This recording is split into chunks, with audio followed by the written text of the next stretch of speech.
다음은 자연의 권리 도입 현황 한객의 가변을 주제로 전정환 변호사님께서 발표해 주시겠습니다. 안녕하세요. 소개받은 전정환 변호사입니다. 제가 여러 번 예행 연습을 해봤는데 항상 20분이 넘더라고요. 그래서 최대한 인사말이랑 이런 걸 생각하고 바로 시작하도록 하겠습니다. 그 법조인들은 항상 얘기할 때 먼저 내가 하려는 논의의 약간 범위 먼저 얘기하고 결론 살짝 먼저 얘기하고 시작하거든요. 그래서 저도 그렇게 할 건데요.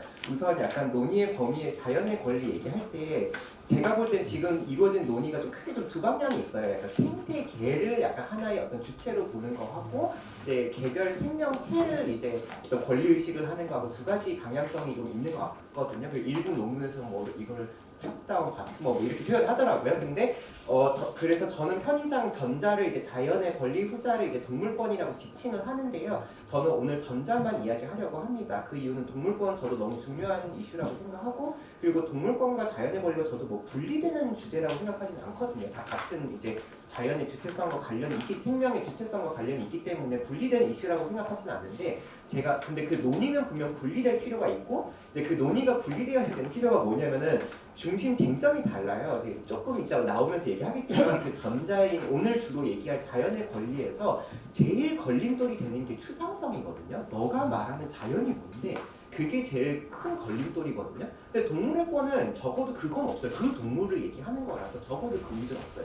반면에 동물권에서는 많은 걸림돌이 된 게 재산권의 문제거든요. 특히 축산업이랑 이런 거랑 가하면서 재산권과의 문제가 되는데, 물론 자연의 권리도 재산권과 충돌하고 그런 부분이 있어요. 있는데 그래도 대부분의 법체계에서 산과 강은 국유다라는 개념이 있거든요. 그래서 이제 그 재산권의 근데 이제 축산 어떤 가축과 이런 거 너무나도 재산이거든요. 현재의 법체계에서. 그러다 보니까 그게 제 이쪽에서는 큰 쟁점이에요. 그러니까 서로 좀 중심되는 쟁점이 다르고, 그 다음에 이제 좀 운동하는 약간 운동체들과 약간 그분들의 생각이나 이런 것도 조금씩 달라요. 그래서 그 자연권과 동물권은 조금 달리 좀 봐야 될 필요가 있다고 생각하고, 시간의 관계상 저는 전자에 집중을 했어요. 그래서 오늘의 주제는 그렇고, 그럼 이제 자연의 권리에 대해서 얘기를 할 때 제가 그러니까 결론을 살짝 먼저 얘기한다고 말씀드렸는데, 저는 약간 조금 비판적인 부분이 있어요. 자연의 권리. 자연의 권리성, 주체를 부여하는 그 개념의 비판적인 것이 아니라 이것이 우리가 어떻게 논의하고 어떻게 도입하느냐에 따라서 굉장히 그냥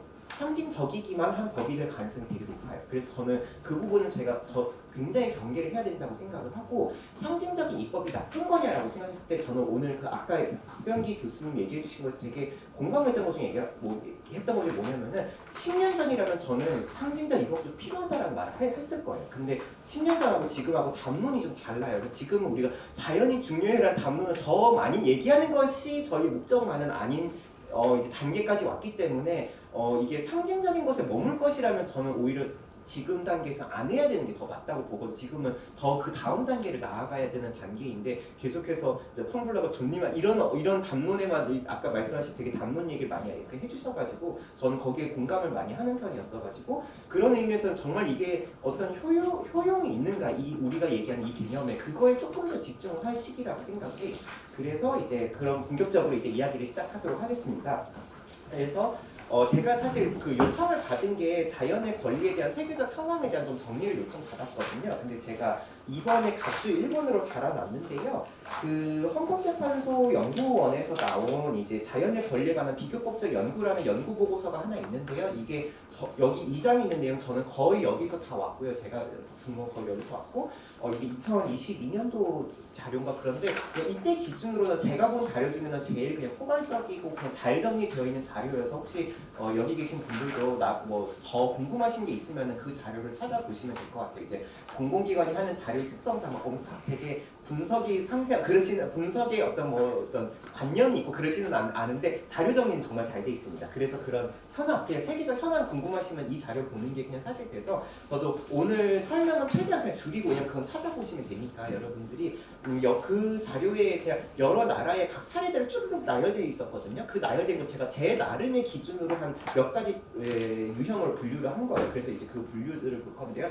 먼저 이제 가번에 이제 에콰도르 모델이라고 제가 부르는 이유가 에콰도르밖에 없어요. 이 모델을 지금 채택하는 게. 그리고 괄호에 지금 헌법 슬래시 자연전체 슬래시 민중소송이라고 한 게 이게 제가 나름의 분류를 했던 기준이거든요. 그러니까 에콰도르가 독보적인 이유가 이 세 가지 때문이에요. 그러니까 지금 자연의 권리가 헌법에 들어있는 애가 얘밖에 없고요. 그다음에 자연 전체를 한 것이 얘만은 아닌데 나중에 나오겠지만 하여튼 얘고요. 일단 볼리비아는 그거 하고 세 번째 민중소송이라는 개념은 이거는 법학에 나오는 개념인데 누구나 소송을 할 수 있다라는 의미거든요. 그러니까 이거에 대해서 누구나 소송을 할 수 있다라는 개념인데 민중소송이 도입돼 있으니까 이 3콤보를 다 갖춘 건 얘밖에 없어요. 그래서 제가 이거는 하나의 독자적 모델로 뺐고요. 그래서 뭐 이걸로 이미 설명이 다 됐어요. 그래서 에콰도르는 2008년에 헌법 개정을 해서 그래서 아까 말했듯이 자연 전체를 포괄 한다고 했잖아요. 그래서 조문이 뭐 생명이 재창조되고 존재하는 곳이라고 정의를 했고 파차마마라는 뭐 원주민어를 차용해서 사용을 했더라고요. 그래서 요렇게 요걸로 이제 자연이 무엇인가는 이렇게 전체로 이제 정의를 하고 그 다음에 이제 누구나 이걸 통해서 이걸로 소송을 할 수 있다 해서 상당히 좀 뭐 이거는 각 나라마다 헌법이 얼마나 추상적이고 구체적이냐 좀 다르기는 하지만 나라마다 대체로 대부분 국가의 헌법은 좀 추상적인 개념에 머물러 있는 편인데 소송이 가능하다라고 헌법에 못 박은 거는 상당히 독특한 것이기는 해요.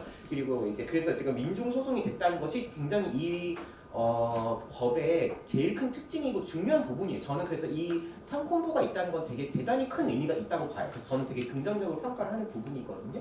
근데 이게 뭐든지 장점이라는 게 그 단점이기도 해요. 그래서 이 단점이 뭐냐면은 모든 것이 자연이고 모든 자연의 권리가 있고 누구나 아무나 이걸 가지고 소송할 수 있다. 이 말은 뭐냐면은 그래서 너가 말하는 자연의 권리가 뭔데라는 아까 이게 계속 오늘의 계속 주제거든요.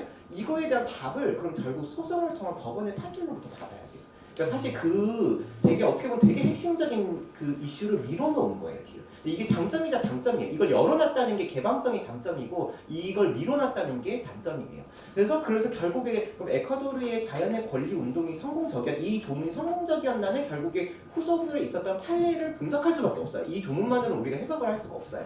그래서 좀 그거에 대해서 뭐 몇 가지 제가 직접 스페인어를 할 수 없어서 스페인어 직접 판결을 본 것은 아니고 분석한 문헌을 한 3개 정도 논문을 한 3개 정도 참조해서 이제 뒤에 2번 파트를 썼고요. 제가 그러니까 뭐 그 논문이 모든 판결을 제가 봤는지 모르겠어요. 그 부분을 이제 제가 확신할 수가 없어가지고 좀 분석에 한계가 있다는 점은 전제를 해주시고 제가 파악한 바로는 현재까지 한 자연의 권리를 언급한 이제 어떤 판례가 한 15개 정도 있는 것 같고요. 그래서 그거에 대한 평가가 초기 판결에 대해서는 좀 평가가 정확히 갈린다기보다 그냥 간반의 그러니까 미완의 뭐 성과다 정도의 평가를 하고 있어요. 초기 판결들은. 그게 왜 그러냐면은 이제 당연히 모든 사건이 그럴 수밖에 있지만 소위 자연이 승소한 사례도 있고 패소한 사례도 있는 거 그건 뭐 너무나 당연한 거 어쩔 수 없는 거죠. 이걸 도입하는 순간 자연이 패소할 가능성도 있는 거죠. 그래서 이제 대표적으로 제가 오타를 하나 낸 것이 있는데 이제 35조 오타를 낸 거죠. 윗부분인데 이제 대표적인 승소 사례를 보통 빌카맘바 사례와 에스메랄다 사례인데 제가 뒤에서 패소한 사례로 써놨는데 그게 사실은 승소한 사례고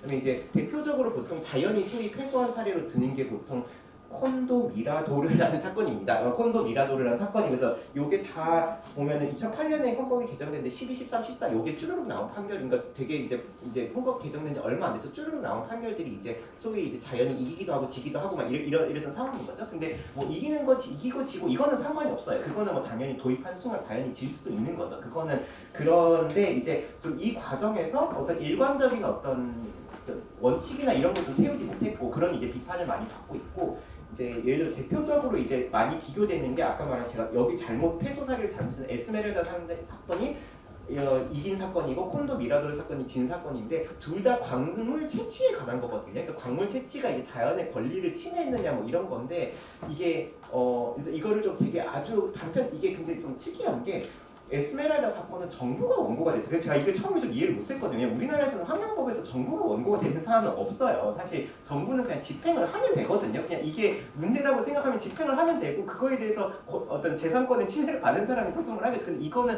정부가 어떤 사람들 보고 거기서 채취하지 말고 나가 약간 이런 소송을 한 거예요. 근데 그러니까 그래서 제가 이 얘기를 굳이 드린 이유가 뭐냐면은 이게 이런 법이 도입되고 있을 때 우리와는 다른 맥락이 있는 거예요. 그러니까 이 나라는 이 당시 2008년까지만 해도 굉장히 무허가 광물 채취가 굉장히 빈번했던 나라. 그러니까 근데 정부가 사실 그냥 무허가 채취면 나가라고 하면 되거든요. 근데 그러기에 뭔가 법 집행력이 좀 딸렸던 측면이 있는 거예요. 이 국가는.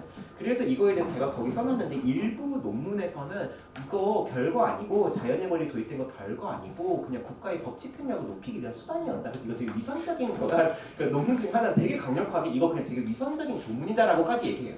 저는 그렇게까지 보지는 않아요. 그렇게까지 보지는 않는데 그러니까 분명 우리와는 다른 맥락은 분명 있었고 그래서 이제 에스메랄다 사건 같은 경우는 정부가 사인들 보고 광물 채취하지 말고 나가 한 거에 대해서 맞아 자연을 지키기 위해서 나가야 돼 이렇게 한 거고 제가 여기 못 썼는데 그러니까 쓰는 걸 깜빡했는데 이제 실제 폐소살인 자연의 폐소살인 콘도 미라도르 사건 같은 경우는 허가를 받는 광물 채취하는 사람이었거든요. 그랬더니 그 허가 받고 잘하고 있으니까 자연의 권리 침해 아니 이래버린 거예요.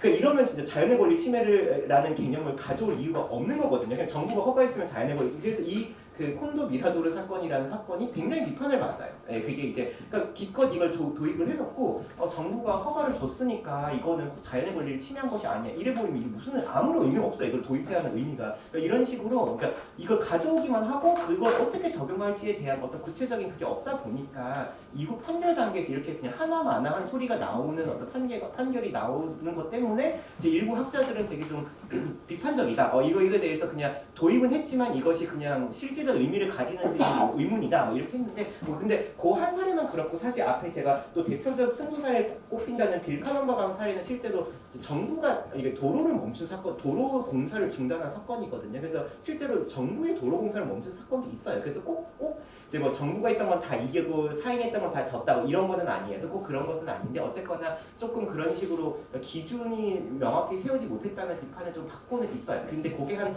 2017, 18년까지 논문에 그런 식의 비판이 많이 나오고 아까 얘기한 헌법재판소 연구원의 보고서에 의하면은 2021년에 있었던 로스 세드로스 헌법재판소 판결인데 그 이후로 많이 진일보했다. 이런 식으로 그냥 평가를 하더라고요. 그래서 어쨌거나 좀 제가 그것까지 제가 평가를 못 하겠어요. 제가 판결 원문들을 보고 이랬던 건 아닌데, 근데 어쨌거나 이거 우리가 이 헌법 조항을 바꾸고 나서 이게 좀 정말로 자연의 권리를 적용을 해서 기존의 법 체계에서 나오지 못했을 진일보한 판결이 나오고 하는데 10년이 넘는 거예요.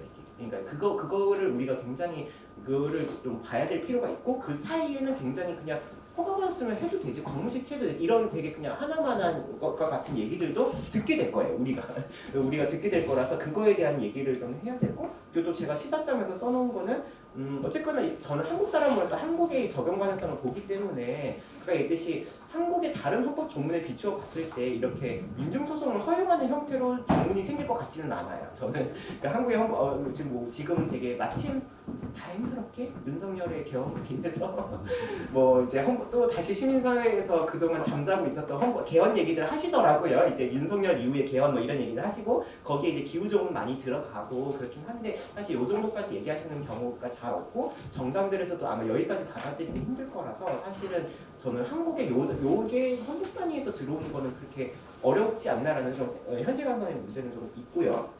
그다음에 나번으로 이제 볼리비아와 우간다 사례를 엮었는데 얘네들은 뭐냐면은 일단 일반 법률 헌법은 이제 에콰도르가 없으니까 이후부터는 다 법률 단위입니다. 그래서 이제 법률로 한 거고 요거는 일반 규정 제가 그냥 편의상 일반 규정이라고 썼는데 일반 규정이라는 말 뜻은 뭐냐면은 자연의 권리 전체예요. 그러니까 되게 그래서 사실 볼리비아 같은 경우 에콰도르 바로 옆 나라거든요. 그래서 그냥 조문은 거의 같은 스페인어 쓰고 하거든요. 그래서 그냥 조문은 거의 그대로 가져갔어요. 그래서 거의 비슷한 내용이 헌법 아니고 그냥 법률로 간 거거든요. 그리고 저는 개인적으로 그걸 헌법에 두냐 법률에 두냐는 큰 의미는 없다고 생각해요. 큰 차이는 없다고 생각을 해서 그것 때문에만 제가 이제 약간 좀 다르게 이게 분류를 달리했던 것은 아니고. 근데 어쨌거나 내용적으로는 에콰도르랑 거의 비슷한데 그냥 단계만 이제 밑으로 가 있는 단계거든요.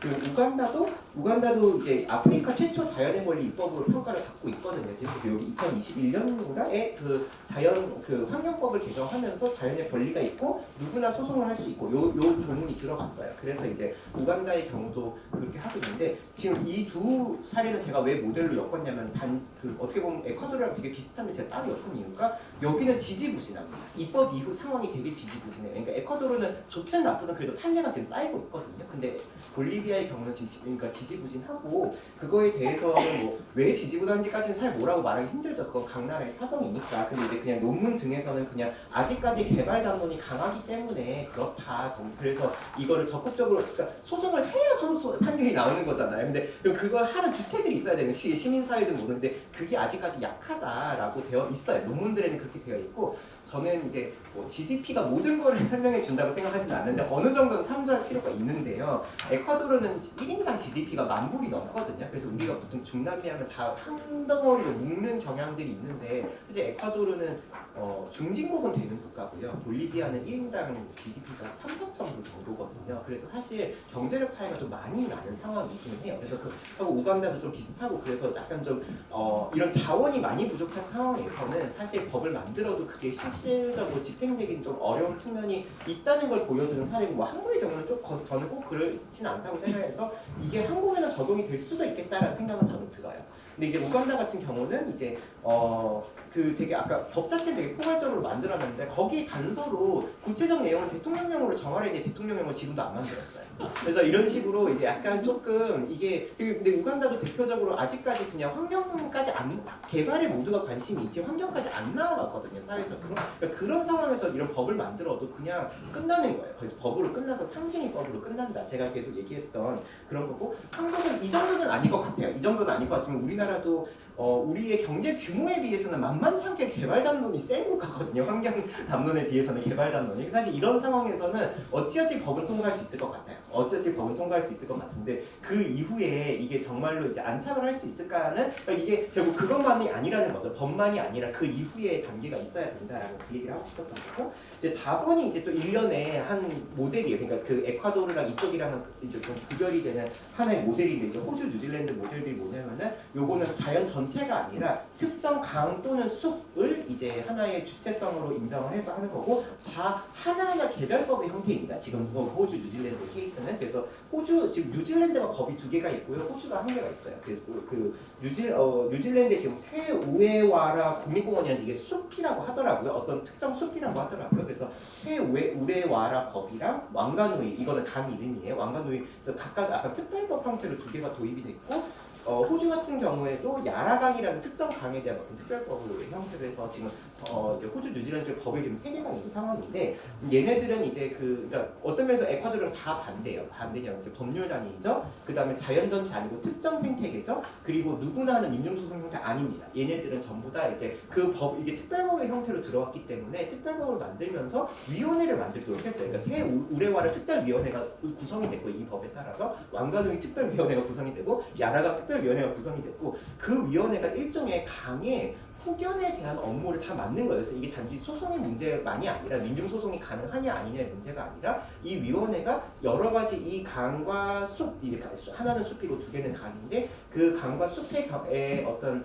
영향을 미칠 수 있는 여러 행정 어떤 그런 거에 대해서 권한을 가져간 거예요. 그래서 광물 채취 허가도 이제 이 위원회 이름으로 나옵니다. 그래서 이 자연의 권리법이 꼭 뭐 모든 걸 보호하기 위해서만 만든 것은 아니고 광물 채취 허가도 발급해요. 이제 이 위원회가. 그러니까 그래서 그 우레와라 같은 경우는 좀 광물 이슈가 있나 봐요. 이게 숲이어가지고 근데 거기에 매장 자원이 좀 있는 모양이에요. 그래서 결국 어디까지 광물 채취를 허용하고 어디까지 이제 보존할 것인가의 문제를 어떻게 할 것인가 위원회를 만들어서 하자 약간 이렇게 된 거예요. 그래서 사실 저는 이거는 지방자치라던가 어떤 거버넌스 차원에서 되게 볼 부분이 있다고 생각해요. 분명 볼 부분이 있고 되게 배워야 될 부분이 있고 저는 그렇게 생각하는데 또 우리가 약간 이게 뭔가 꿈꾸는 자연의 권리에 비해서는 되게 굉장히 제한적인 얘기예요. 제한적인 얘기고 다만 이제 법인격을 부여했다는 게 또 굉장히 큰 의미는 있어요. 큰 의미는 있는 게 법인격을 부여했기 때문에 원고가 될 수 있고요. 테우레와라와 이제 그 각 강이 이제 왕가누이 강이 원고가 될 수 있는데 아까 이렇게 민중소송을 열어놓은 게 아니라 이 위원회가 어떤 소송을 나중에 하게 될 수는 있어요. 그러니까 이 위원회가 어떤 상황이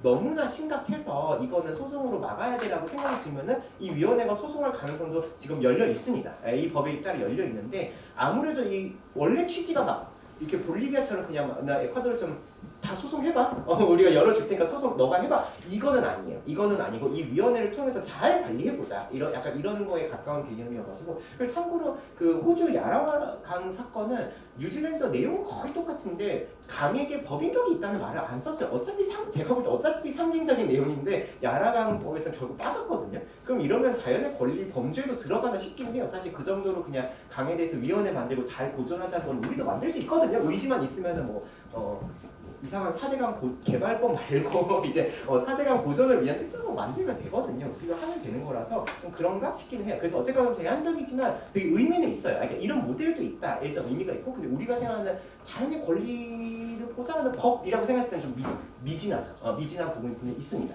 그리고 라버는 별로 설명 안 드릴 거예요. 왜냐면은 이게 어떻게 보면 되게 주목을 많이 받아요. 미국이다 보니까 주목을 많이 받는데 현재 미국의 경우에는 연방 주단위는 없고 거의 다 조례로만 했거든요. 근데 왜 설명 안 할 거냐면 이거 조례 만들어봤자 거의 다 법원 단계에서 깨집니다. 다 깨지고 그 이유는 제가 각 주에 한국 지방자치법을 넣어놨고 분명 그 나라에도 각 주마다 다른 지방자치법이 있을 거예요. 그래서 각 시에 어떤 조례 위임 권한이 있는지는 주마다 좀 달라요. 범위는 좀 다른데 거의 한국과 비슷할 거고요. 결국 상위 입법 없이 이런 걸 만들 수가 없어요. 그래서 거의 다 조례 만들어봤자 법원 가면 깨져요. 그래서 이것도 상징적으로는 되게 좋은 운동일 수는 있어요. 근데 거기까지 이게 진짜 쟁점이 되는 소송을 하면 다 깨집니다. 다 아무런 권한 없이 만든 조례다 이렇게 해서 다 깨져요. 그래서 지금 다 깨지고 있어서 라버는 넘어갈 거고요. 마법 같은 경우에도 그러니까 이것도 많이 주목받았죠. 진짜 많이 들어보셨을 거예요. 인도 판례 같은 경우. 근데 이것도 지금 이게 근데 지금 그 찾아보시는 문헌마다 좀 다를 거예요. 그리고 저도 인도법을 완전히 아는 건 아니기 때문에 이해가 조금 미진할 수는 있어요. 근데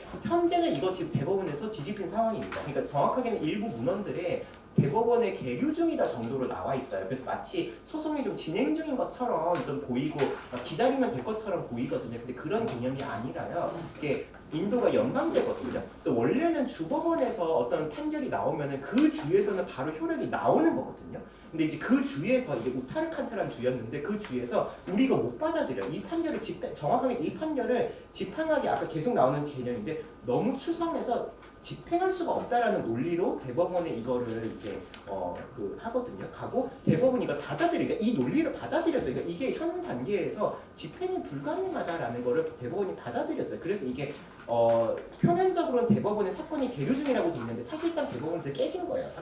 사건이 깨진 거고. 그래서 이거는 좀 살펴볼 필요가 있어요. 왜 깨졌는지 살펴볼 필요가 있는데 근데 제가 뒤에 조금 이따 얘기할 건데 그 우타르칸트가 주가 주장한 내용 되게 좀 어처구니없는 내용이 좀 있거든요. 근데 그조차도 어쨌거나 그 판결만으로는 추상적이어서 그런 모호성이 있다라는 걸 인정한 거예요. 대법원이. 그러니까 근데 그만큼 법이 되려면 구체적이어야 되는데 판결로는 그렇게 나오기가 힘들어요. 판결이라는 거의 특성상 사법부잖아요. 입법부가 아니기 때문에 추상적으로 쓸 수밖에 없었고 근데 그렇기 때문에 그게 나중에 이게 집행될 수 있는 법은 아니라고 나올 수밖에 없어요. 제가 조금 더 다시 설명할게요. 그래서 이거는 사실 우리나라에서 이거 뭐 어떤 법으로 판례로 한번 만들어보자 좀 위험한 생각이라고 저는 생각이 들어요. 왜냐면 그 법원이 할 수 있는 권한이라는 게 있잖아요. 그러니까 새로운 법을 만들 수가 없잖아요. 그런 상황에서 그냥 현재의 법을 판단하는 어떤 해석해 주는 거기 때문에 거기에 좀 한계가 있을 수밖에 없어가지고. 근데 그럼에도 불구하고 밑에서는 콜롬비아, 파키스탄, 방글라데시는 제가 아는 한도에서는 대법원에서 나온 판결이라서 이거는 깨지지 않고 다 하는 거고, 근데 다 강에 대해서 법인격을 인정한 케이스거든요. 근데 이것만 해도 되게 뭔가를 보여주는 거죠. 그러니까 법원 단계에서 어떤 판결이 나오려면 강과 같이 상당히 구체적인 것일 수밖에 없어요. 자연의 전체에 대한 판결이 저는 나오기는 좀 힘들다고 봐요. 사법부를 통한 해결은 조금 힘들다라고 보고 그럼 이 세 나라에서 지금 그 판결 이후 어떻게 됐는지는 제가 자료가 좀 부족해요. 그러니까 인도만큼 확실히 이제 나라에 따라서 우리가 번역되고 이제 외신에 나오는 게 차이가 좀 있어서 인도는 진짜 기사 많이 나오는데 이 세 나라는 다들 모르시는 분들도 많거든요. 저도 이번에 아까 말한 헌재 연구 보고서 보고 알았거든요. 그래서 이 나라에서 이 판결 에 실제 어떤 변화가 있었는지 조금 더 살펴봐야 될 것 같아요. 근데 있긴 있어요. 그래서 성공적인 사례도 있어요. 근데 인도의 경우는 많이 들어봤지만 오히려 실패한 사례예요. 인도의 경우. 그래서 그거는 오히려 우리 보고 가야 될 것 같고 한국 상황은 지금 넘어갈 거고요. 없다인데 근데 제가 그냥 흥미로운 판례는 한두 개 있어가지고 제가 썼고 나중에 시간 되시면 읽어보고 그래서 결론은 이제 결론인데 한 2분 내에 결론을 얘기해 볼게요. 그래서 저는 뭐 자연의 권리 당연히 너무 좋은 개념인데 결국에는 가장 큰 문제가 되는 거는 적절한 추상 구체 사이를 찾아야 된다. 그래서 원래 모든 법은 적절히 추상적이면서 적절히 구체적이어야 돼요. 그러니까 적절히 추상적이어야 되는 의미는 뭐냐면 여러 가지 포괄할 수 있어야 되는데 적절히 구체적이어야 되는 이유는 집행이 가능해야 되거든. 이거다. 이런 의미가 있다라고 구체적으로 가야 되거든요. 그래서 근데 결국엔 그 중간 단계를 찾는 것이 앞으로 어려울 예정이고 이제 그래서 각각의 문제점이 있는데 지나치게 추상적인 경우에 아까 말했듯이 상징이법에 그치거나 아니면은 지나치게 사법에 유보해 버리는 그냥 이거 법원 가서 판단 받아왔던가 이런 법을 만들어 버리게 되는 거고 아까 얘기했듯이 10년 이상씩 걸릴 거예요. 그 유의미하게 판결로 나오기까지 10년 이상 걸릴 것으로 저는 보고요. 그리고 제가 40페이지 중간쯤에 써놨는데 이해관계가 첨예할수록 사법부는 소극적일 수밖에 없거든요. 그러니까 그래서 아까 제가 왜 광산이 국가가 한 거는 이겼고 뭐 그 얘기를 굳이 왜 얘기했냐면 한국하고 물론 상황이 다른데도 그걸 얘기한 거니까 국가가 주도해서 하는 거는 법원이 우호적일 수밖에 없어요. 밖에 없고 근데 이제 사인들이 이제 자신들의 재산권 침해를 첨예하게 주장하는 거에 대해서는 법원이 한 발 물러설 수밖에 없어요. 아까 얘기했듯이 졌다는 사례 그러니까 허가받고 내가 광물 채취한 이게 무슨 자연의 권리 침해 이거에 대해서 법원이 조금 더 소극적일 수밖에 없거든요. 그러니까 실제로 그런 약간 근데 우리가 더 이 자연의 권리가 필요한 건 그런 사건들 아니에요? 근데 그런 사건들인데 그런 사건들을 더 소극적일 수밖에 없는 사법부에 우리가 유보시키는 게 맞냐에 대한 그래서 제가 이게 조금 위험할 수 있는 법안이다라고 하는 이유는 그 지점에 있고요. 그다음에 지나치게 구체적인 건 아까 설명드린 지나치게 협소한 이제 강 하나 중요하죠. 강에 대한 법익을 부여하는 것도 중요할 수 있는데 그 강 하나 지키는 게 과연 우리의 이제 생태 기후위기 시대에 이게 정말 우리가 지금 해야 되는 일인가? 강 하나의 법익을 부여하는 이런 비판도 있을 수 있고 제가 임의적 보호라고 쓴 이유는 결국 그 강이 선택된 이유는 그 강이 원주민에게 의미 있었기 때문이거든요. 저는 이것도 나쁘다고 보진 않아요. 그러니까 우리의 인문 역사와 유리된 자연이란 없다고 저는 생각을 해요. 없다고 생각을 해가지고 이것도 의미 없지 않아요. 우리나라에 오면 뭐 우리는 지리산을 영산으로 보고 그런 것도 있을 수 있죠. 그래서 앞으로 우리도 그런 거 참조할 건 분명히 있다고 생각해요. 우리에게는 지리산이 어떤 뭐 신령한 의미가 있고 뭐 그런 걸 가져올 수 있는 면이 있기는 한데 특히 약간 왜 여성주의 계열에서 오빠가 허락한 페미니즘 이런 표현이 한 몇 년 전에 유행했었거든요. 약간 그런 것처럼 사람이 허락한 자연의 보호 권리 뭐 약간 이런 개념이 되어버리는 거예요. 이게 우리 역사에서 지리산이 중요해서 그러니까 보호할래. 약간 이런 개념이 잘못하면 그 길로 흘러갈 수 있거든요. 이게. 그래서 이제 정치화라고 쓴 것도 결국 그거예요.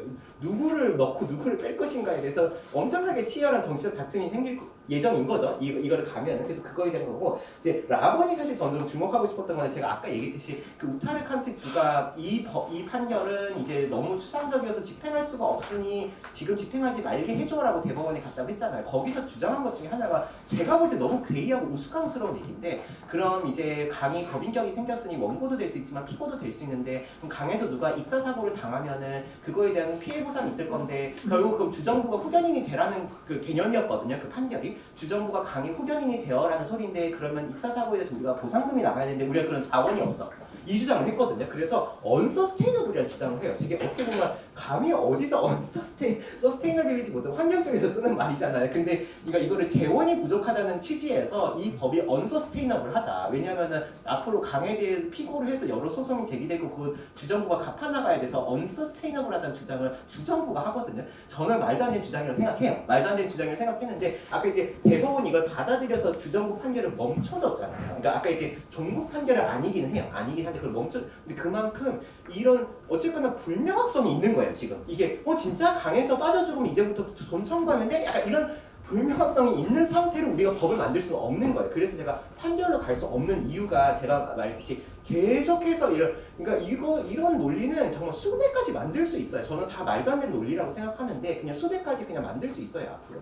그래가지고 이거를 계속해서 방어를 계속해서 박봉을 해야 되기 때문에 제가 라본을 세부적인 절차적 규범이 필요하다라고 쓴 게 이거를 다 답할 수 있을 단계에서 우리가 제안을 해야 돼요 사실은. 그렇지 않으면 계속 이 말도 안 되는 주장들을 받아주고 있어야 돼요 이거를. 네, 그래가지고 이거에 대한 문제점도 조금 있고요. 그래서 이제 결국의 진짜 결론으로 4번에서 얘기하려는 게, 그러니까 이게 왜 저는 그래서 이 논의가 조금에 대해서 비판적이냐면은 권리의 문제가, 그러니까 아까 계속 얘기하면 자연의 권리에 반대하지 않아요. 저는 반대하지 않는데 이걸 비판적이라고 얘기하는 거는 결국 권리라는 게 누가 무엇을 어떻게 이 세 가지거든요. 누가 권리가 있고 무슨 권리가 있고 그걸 어떻게 행사할 건데 이 세 가지인데 이 세 가지를 다 답할 수 있어야 되는데 자연의 권리라는 이 명칭을 사용함으로써 너무 주체의 문제로만 가버렸어요. 그래서 저는 이 부분에 있어서 우리의 논의 방식에 있어서는 조금 한계를 너무나 드러내버렸다라고 생각을 하고 그래서 제가 중간에 인용한 그 표현이 그리고 이제 또 하나 제가 언급하고 싶었던 비판점이 뭐냐면 보통은 자연의 권리에 대해서 인간 중심주의를 넘어서자라고 얘기하거든요. 근데 아까 제가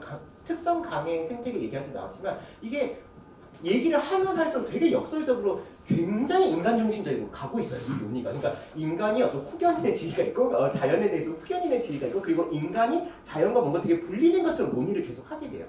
논의를 해서 인간과 자연은 다른 건데 저 자연을 우리가 지켜줘야 되고 약간 이런 논리로 계속 가게 돼 있어요. 이게 그러니까 주체에만 집중을 할수록 그런 식으로 갈 수밖에 없어가지고 이게 인간 중심주의를 극복하자고 했는데 그 어떤 논의보다 인간 중심주의적으로 가고 있어요. 지금 실제로 그 논의가 그렇게 가고 있고 그래서 저는 그거에 대한 약간 좀 중도적으로 약간 표현했던 좋은 표현이라고 제가 봤던 게 인간이 생태계에 얼마나 의존적인지 이해한다면 생태 중심주의와 인간 중심주의의 격차가 줄어든다라는 표현을 저는 좋아하는 편인데 그러니까 이게 어떤 의미냐면 우리가 더 이상 이거는 이미 우리 환경운동계에서 생태운동계에서 실천하고 있는 건데 우리 더 이상 기후위기에 대한 캠페인 할 때 북극곰을 지켜야 안 하거든요.